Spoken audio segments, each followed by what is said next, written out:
Welcome to In Focus with Ijaz Haider. Violence in Afghanistan continues. Recent Taliban advances have seen 5 provincial capitals fall within days. Talukan, the capital of Takhar province, is the latest in a string of victories that come as foreign forces led by the United States complete their withdrawal from Afghanistan. The first provincial capital, Zaranj, near the Iranian border, fell to the Taliban last Friday. The next, Shebagan, near the Turkmenistan border, fell on Saturday. The next day, the insurgents seized Kunduz, a strategically important provincial capital in northern Afghanistan. Kunduz is also the first major city to fall to the Taliban since it began its offensive in May. This is, in fact, the third time Taliban have captured Kunduz, though on the previous 2 occasions, they held it briefly before withdrawing. Also on Sunday, Taliban forces mostly overran the provincial capital city of Sarai Pul in the country's north. While the US has provided air support to Afghan security forces, it has not been able to get the security forces to leverage that support on the ground. Meanwhile, Taliban have warned the US against such continued support. The diplomatic efforts that continue now lag far behind the fast-evolving situation on the ground.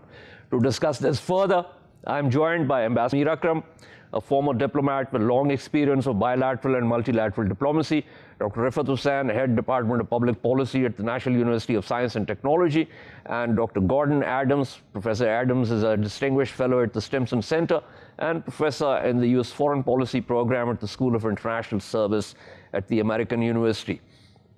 Thank you to the panel. Let me begin with Professor Gordon. Professor Gordon, give me a sense of how you look at the evolving situation. Clearly, I mean, much is being made of the U.S. withdrawal, but frankly, given the numbers that there were at best either, the training mission or support, air support, essentially holding operation, not something big, not something that could have stopped the Taliban advances. I think the prospect for the American forces supporting the Afghan military in holding off the Taliban are very, very limited, and frankly, they've been very limited for some time. This is not anything particularly new. As you correctly say, the U.S. Force presence there was down to about 2,500 before the final withdrawal terms were set by President Biden. And the withdrawal has been quite swift. Some in Afghanistan might even say quite sudden, and is likely to be done by the end of August. But the reality here is for some time, decades in fact, the United States has been training and preparing the Afghan military and Afghan police forces to hold order, to hold cities, and to combat the Taliban in the country. It has never been terribly successful. If any metaphor comes to mind to somebody who lives in the United States and is my age, it is Vietnam, where the United States stepped in, tried to remake a country, fostered corruption, dealt with a political force that didn't have much staying power, did a lot of training for a military that clearly does not have a lot of staying power, and frankly, the United States is now in a position where very little that is done, including significant but not large air operations that are going on currently, is likely to reverse this overwhelming trend that many, many people, including the U.S. military, saw was coming. Right. Speaking with some Afghan analysts, journalists, and it's interesting, as you mentioned, the sort of, the age factor. So there's one who also saw the Soviet invasion and, of course, post-Soviet withdrawal developments. Yet an interesting insight with reference to the Afghan army then and the force that's been trained by the United States and its allies in the last 20 years. And he was of the view that that army was a far better fighting machine compared to what they have now. I thought that was an interesting point because some other people have also implied that. I mean, there have been cigar reports, as you know. You mentioned corruption. We've heard of ghost platoons and companies where commanders were pocketing the money. And it seemed that there were spaces where the U.S. either could not really monitor what was going on the ground, or frankly just turned the other way. Well, the United States was trying to do something practically impossible in Afghanistan, which is to create an organized, unified, national-level fighting force. That was different from past fighting forces in Afghanistan. In fact, when the United States provided intelligence and air support for the Northern Alliance in 2001, when they first ousted the Taliban, those forces were in fact militia-based, loyal to militia warlords in Afghanistan, which has been a classic form of political power in Afghanistan. What is much more rare is a unified, trained fighting force at the national level. The mistake, if you will, of American policy was to disband all of those militias and push the Afghan government to disband the militias, so that what you see now, particularly in the seizure of the northern cities, is the absence of any coherent, regionally based, ethnically based fighting force on the ground other than the Afghan National Army, which is full of corruption and desertion. So the United States policy over 20 years basically eliminated the one militia-based set of forces that might have been capable of stemming a Taliban advance. That's a very important point. Let me take this point to Dr. Rifat Hussain. Dr. Hussain, Professor Gordon is making this interesting point. Also, given the ethnic fissures or fault lines or divides, call it what you will, and the element of loyalty that one associated with the militias is something that's not present in a sort of, the structured, unified, presumably unified Afghan National Defense and Security Force. Would you agree with Professor Gordon that if the U.S. had not gotten rid of the militias, that they might have been able to put up a better resistance to the Taliban? Well, Ijaz, that's a moot point because initially the Americans were in a hurry, and we all know why, because they wanted to close the operation inside Afghanistan, and there were a few targets that they themselves had identified, which they overcame very quickly, and they were in a hurry to move into the other theater of war, which is the Iraq War. So had not the Iraq War been weighing so heavily on the American mind, I think the Americans could have stabilized Afghanistan at that initial stage. And John Kerry, who was the Secretary of State subsequently, he wrote when he was the Senate Foreign Relations Committee chairman, he had a report which is very interesting for us to deliberate upon, because one of the recommendations that that report had made it was the American inability to stem not deploy the ground troops inside Afghanistan, which allowed both the Taliban and the Al-Qaeda affiliates to escape to Bora. So he holds the American military squarely responsible for letting these forces disperse toward the Pakistan-Afghanistan border. And of course, we know that by 2005, the Afghan forces, they got the sanctuaries, and they got the breathing space, and they were able to return to the battlefield in a much more strengthened way. So I'm not sure, even if the Americans would have not disbanded the Taliban militia, I doubt that they would have had the will, because the critical difference between the Taliban now and the Taliban then was that the Taliban at that time, they were on the run, but now they have regained a foothold. They controlled, over. So you basically think that even if the militias, the Uzbek, Tajik, and other militias were not disbanded by the United States, that the Taliban insurgent movement still, given various other factors, would have, gotten the kind of pace and momentum that it has. But let me get to Ambassador Akram. Ambassador Akram, you obviously witnessed this evolving situation over the last 20 years as a diplomat also. Professor Gordon has identified areas where the U.S. perhaps made mistakes. You want to add something to why you think this has happened and why the United States has had to withdraw without much to show for its 20-year effort on the ground? Made several mistakes. Rifat has pointed out to some of them. The point about the disbanding of the militias, it can't be stretched too far, because I think the militias are still around. And in fact, now the present government has enlisted the Northern Alliance, or the remnants of the Northern Alliance, as well as the Jozjani militia, the Uzbeks and Dostam and others. They are trying to mobilize them and involve them in the fighting against the Taliban. And you know that Dostam has returned from Turkey recently. So they are there.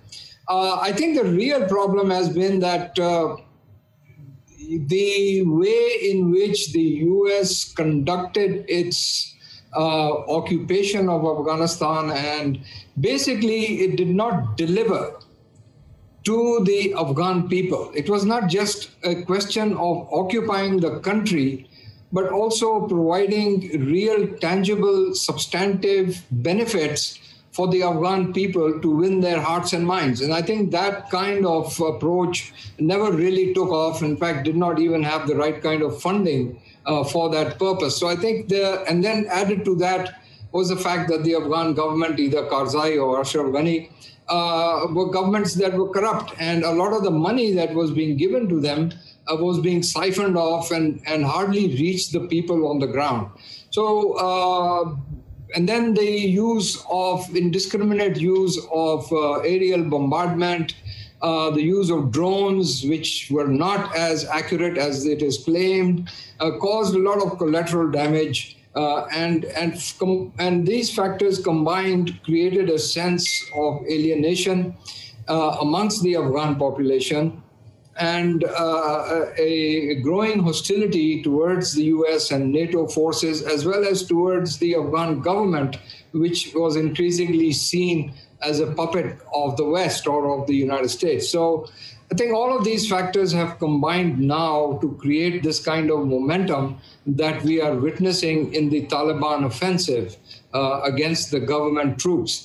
And the use, again, by the US of these B-52 and other means of aerial operations could slow the Taliban momentum, but it cannot wipe it out. It cannot disable them or dislodge them from where they are at the moment. So I think that this is just a way that this will simply provide some kind of morale boosting to the Afghan government troops.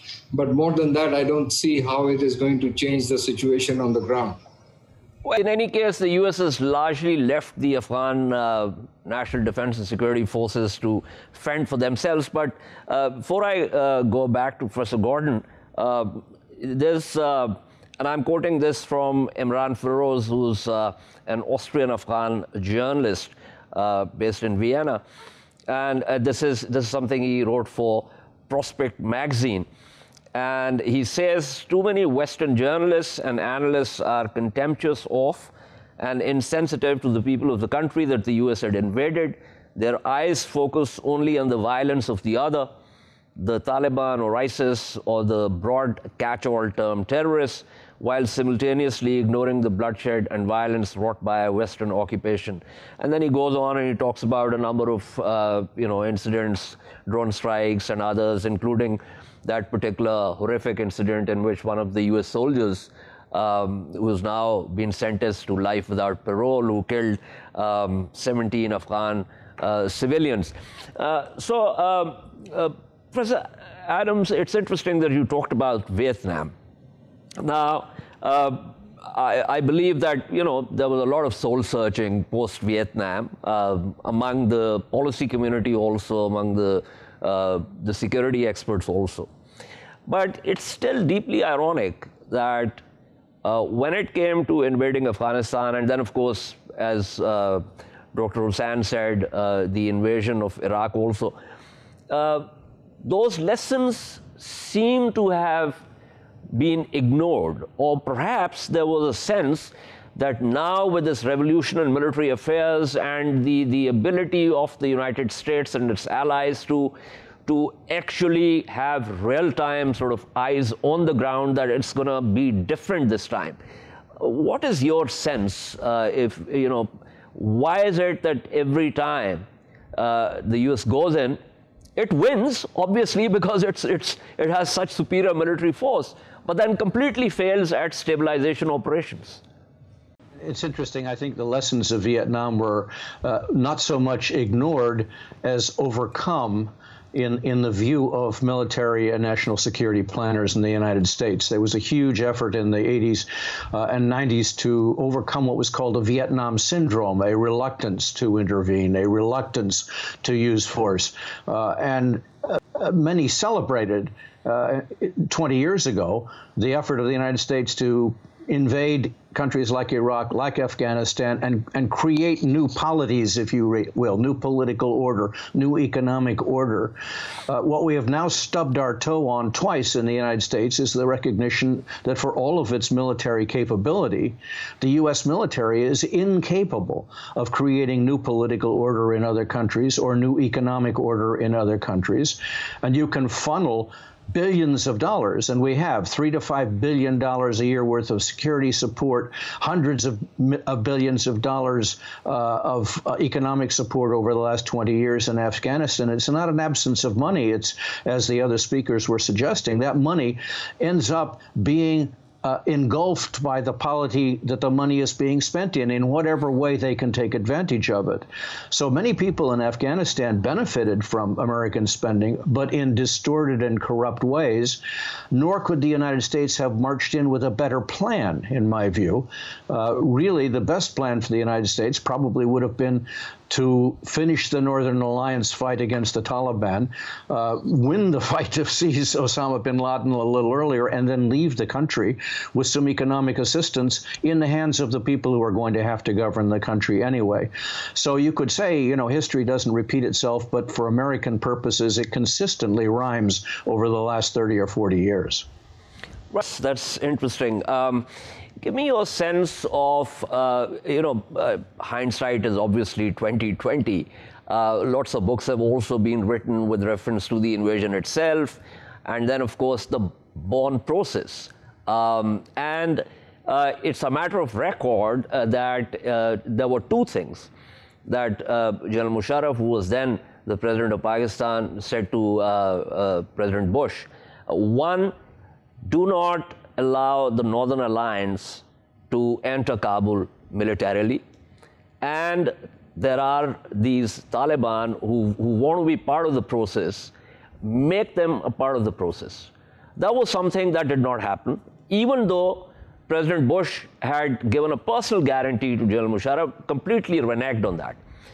Donald Rumsfeld, or the late Donald Rumsfeld, said that there is no way that we are talking to the Taliban, and the approach was completely military, even as the United States was trying to put together a provisional government for.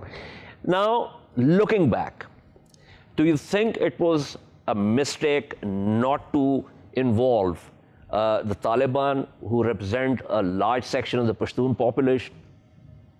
Yes, I think it was, because for all of one may find a reprehensible activity by the Taliban, they do represent a political force in the country. Now it's too late. The Taliban talks that have been going on in Doha are stalled, and I think they will probably remain stalled as long as the Taliban advance continues, and I expect it to continue. So there's never been a willingness to involve the Taliban as a political force. But more than that, the root assumption in the argument that you are making is that the United States was in a position to direct events in the country. That assumption, if you will, was the most dangerous American mistake made during the whole operation. Same in Iraq, is the assumption that the United States is the balancer. The United States can create the coalition. The United States can bring forces together. We've not been so good at allowing the forces inside a country, messy as they may be, to actually compose themselves into some kind of political arrangement. Now I think the only prospect, and I think it's very tiny at this point, is that the Taliban recognize that they can't take the entire set of provincial capitals. There are major cities that have not yet been seized by the Taliban, but are being threatened, Herat, Kandahar, and eventually Kabul. If you look at the map of Afghanistan today, this is now the major political force in the country, the Taliban. Yeah. And unless there's some way to create a government now that includes the Taliban, and they agree to do it, and why would they, you're going to see, I think, in the end, a Taliban takeover without a political arrangement that sustains other forces. Right. That would be a strategic loss all round, but thank you so much. That was Professor Gordon Brown speaking with us. Dr. Rifat Hussain, there's not much to disagree with, with reference to what Professor Brown has been saying, apropos of the U.S. mistakes and also the present situation. Any thoughts with reference to what he said about, getting into power without a political arrangement? Point about American interventions, whether we talk about Vietnam or, Iran, Iraq or Afghanistan more recently, is that American forces are seen to be invading forces. And it is the nationalism or the people who are fighting for the defense of their country, whether under the Taliban ideology or under the Iraqi Ba'athist ideology. But these are the people will support those people who are fighting on behalf of the freedom of their country. And, that is the critical difference. Regardless whether Americans have a superior plan or a superior technology or superior training, they will not be able to overcome, the indigenous resistance, which is rooted in the aspiration of the people. And on top of that, the critical mistake that the Americans made was that, there was too much use of force. We talk about the uranium devices. Americans have dropped, the mother of all bombs on Afghan. And, people see the brutality and the savagery of this American war, and the people, and whether you are, we have seen that there have been, many insider attacks on people. Let me welcome Ubaidullah Bahir, who's lecturer of transitional justice at the American University in Afghanistan. Mr. Bahir, stay with me. I'm just going to return to you. Let me just pull in Ambassador Akram. Ambassador Akram, what Dr. Hussain was saying with reference to the use of force, and I earlier when I was talking to Professor Gordon Brown, I quoted from, just a passage from an article for Prospect by Imran Feroz, who's an Austrian Afghan journalist, and you talked about the Western press talking about the violence of the other, but never the violence perpetrated by the US and its allies. Would you agree that the idea of these forces being occupation forces and the use of force without a real sort of approach to political settlement and the failure of stabilization operations is what we are witnessing now? I agree that, first of all, the use of force, use of excessive force, I would say, by the U.S., indiscriminate use of force, created the kind of backlash that we are witnessing, and which has come to the help of the Taliban in terms of popular support, if not for the Taliban, but certainly not for the Afghan government. And that explains to me the rapid manner in which the Taliban are able to make their advances in Afghanistan right now. But I think it is also very clear that the U.S. was never really clear in itself. I mean, within the United States itself, clearly during the Bush administration, you refer to Rumsfeld and the others who had rejected clearly any dialogue with the Taliban. That is true. But even under the Obama administration, there were people that were actually envisaging this kind of process, of a political process. And the process was being explored by the State Department, by the special representative or the FPAC representative. But there was a divergence of views within the Obama administration between the State Department on the one hand and the CIA and the Pentagon on the other, who wanted to continue with the military operations. Right. And the White House failed to bring this together. They failed to bridge this gap. And the result was that you had the worst of both worlds, which we are now witnessing. Absolutely. Let me go to Mr. Bahir here. Mr. Bahir, thank you for being on the program. I was going through your Twitter timeline, and I saw this one tweet where you said, and this is about 21 hours ago, I realized that my opinions regarding Afghanistan's security situation on international media today had me repeating the word hope so many times. In the absence of a clear military strategy from the government, maybe that's all we are clinging on to. It's an interesting point. There are other people also. I was talking to other Afghan journalists, and I see this is a refrain of sorts. What exactly is missing in that strategy? I think the strategy itself is missing. The idea is we've heard President Ashraf Ghani reiterate quite a few times that had a military strategy in place. However, the current advances of the Taliban show that the Afghan government or the Afghan military were not prepared for this. And that's natural as well, in a way where the Afghan government has never dealt with this sort of offensive before. Now that the security situation is completely up to them, they are required to adapt to the current situation. And I guess it would require some level of political and economic intervention from the international community as well. The international community has been ignoring a lot of the atrocities that the Taliban have been committing whilst reinforcing their legitimacy. There is obviously something to be said about how the international community needs to sit down and hold the Taliban accountable for what they've been doing on the ground despite promises. Okay. Now, you said that the Afghan, you made 2 points which are very interesting. One is that the Afghan government wasn't expecting this. And second, that, this level of operations are kind of new for them. Now, the U.S. Diplomats and other observers have been saying that for the last 2 to 3 years, it's primarily the Afghan National Defense and Security Forces who have been operating on the ground. Of course, the U.S. has been providing close air support.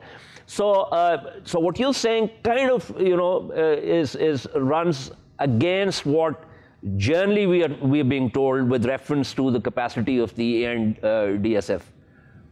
So the idea is, I think there's a misperception of what the President Ashraf Ghani had said with regards to being surprised by the current circumstances, that they were not ready for it. The idea is there are a few concepts here that I'd like to put forth. One is the idea of early warning systems, right? So the United Nations has this mechanism of figuring out where possible conflicts might occur so that the international community can develop preventive diplomacy to make sure that it doesn't go out of hand.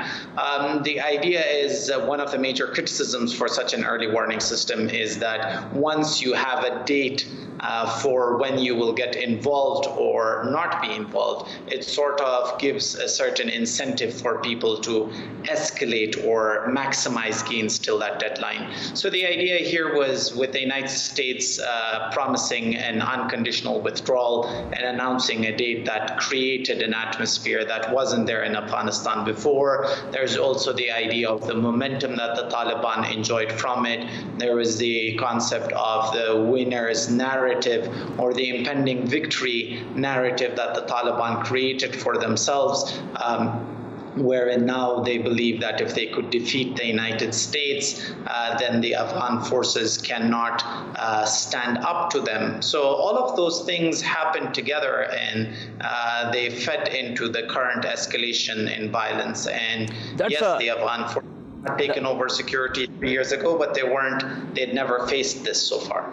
Thank you to Ubaidullah Bahir for his insights. Thank you also to Ambassador Zamir Akram and Dr. Rifat Hussain. We shall take a short break and return to discuss the 3-day exchange of artillery and rocket fire between Israel and Hezbollah in southern Lebanon. Stay with us.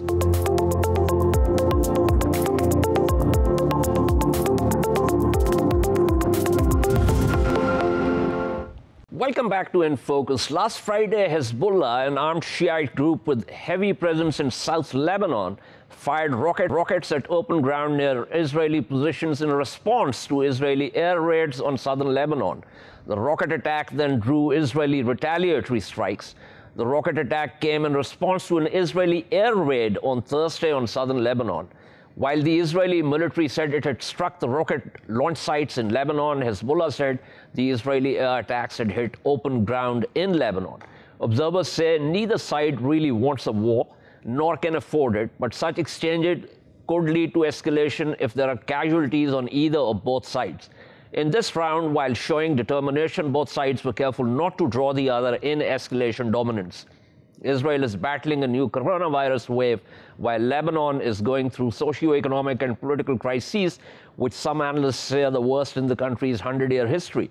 Lebanese Maronite patriarch Boutros al-Rahi, while condemning Israel in a reported interview, also criticized Hezbollah and asked the Lebanese army to take control of the south and ensure that Hezbollah's actions do not decide Lebanon's decisions on war and peace.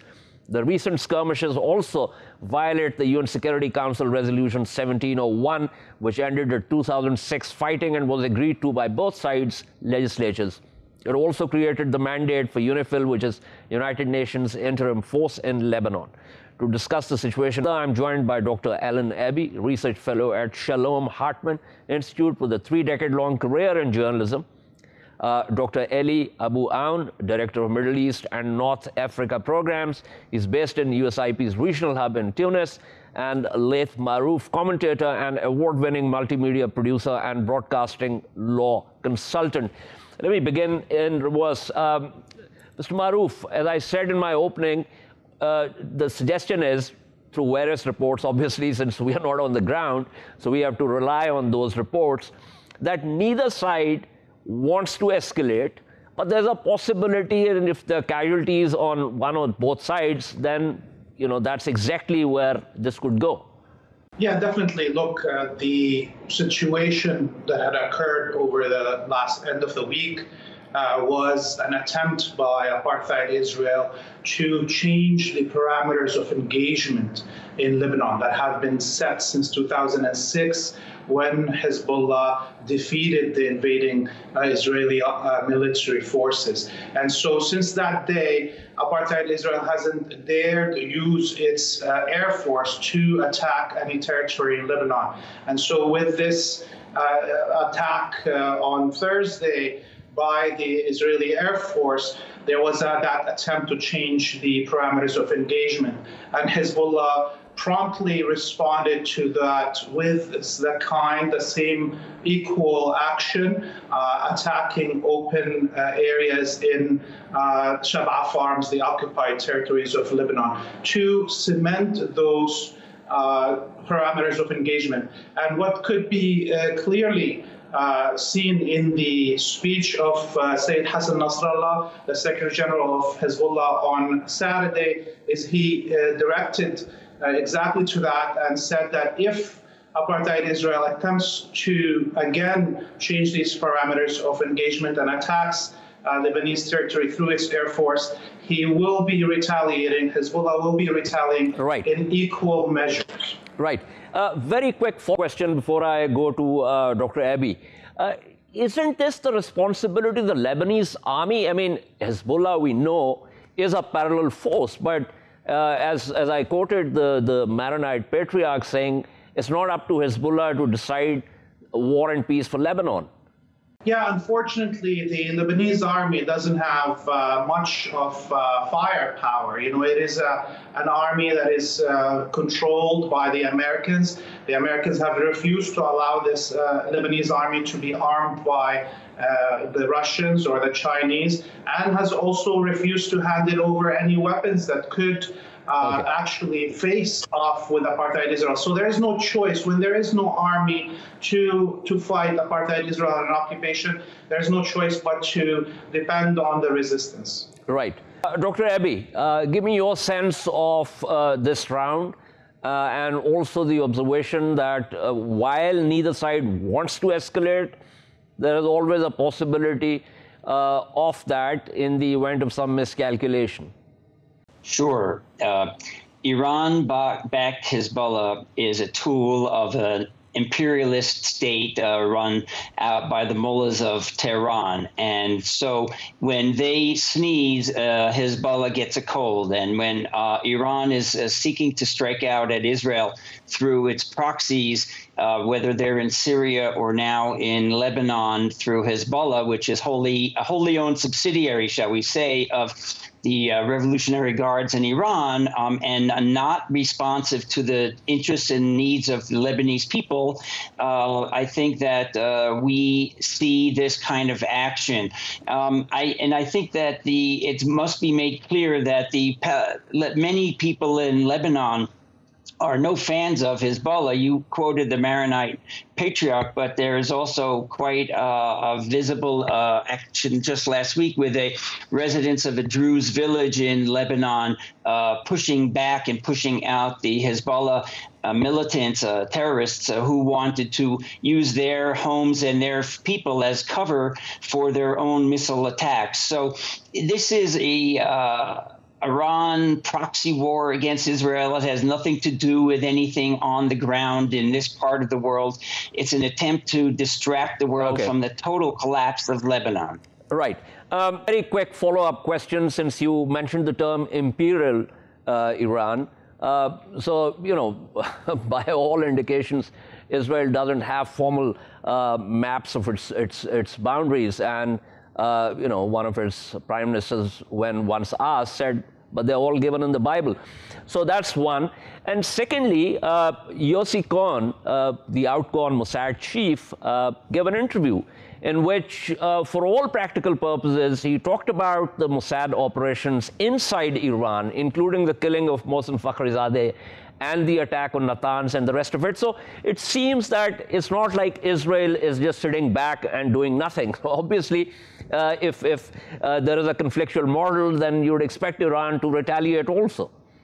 There is certainly a shadow war going on between Israel and Iran, whether it's on the high seas or whether it's through spies or Hezbollah and Hamas activists who infiltrate and try and stir up people in Israel. So yeah, there's of course there is a shadow war going on. Neither side is looking for an open war. Both sides want deniability.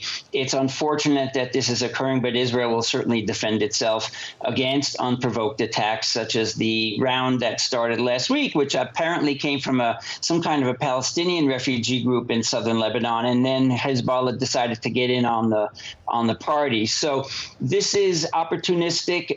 Both sides are testing each other out. There are new governments in Iran and in Israel. There's every couple of days there's a new government in Lebanon.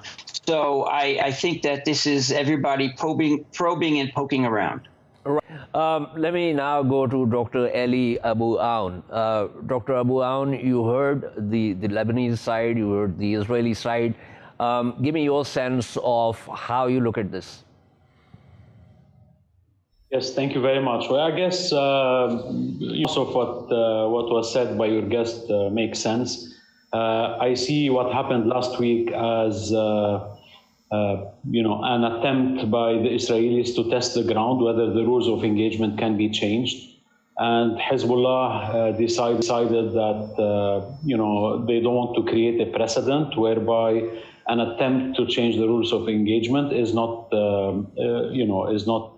basically does not trigger a response. So they responded in a proportionate way because, as your guest also rightly mentioned, none of the two parties is really keen on an all-out war at this stage. Both parties are conscious about the huge losses that will happen in case there is an open conflict between Israel and Hezbollah.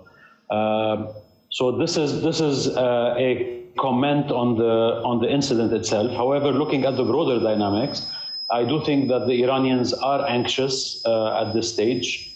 They were hoping that with the new U.S. administration, things will be easier, that the sanctions will be lifted, sooner rather than later. But then they realized that after so many rounds of talks in Vienna, things did not really progress because Iran was not able to offer credible and serious concessions.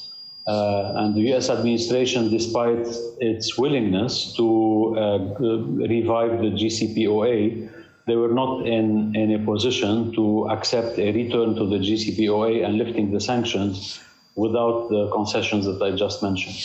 So there is this background also to what's happening beyond the tactical interpretation of the incident. Thank you. Right. Thank you so much. That's all the time I have for this. Thank you to Ellen Eby, Dr. Eli Abu Aoun, and Laith Maroof for their insights. This is all from In Focus this evening. We shall see you tomorrow at the same time. Keep following our latest updates on social media at indus.news. Good night and goodbye.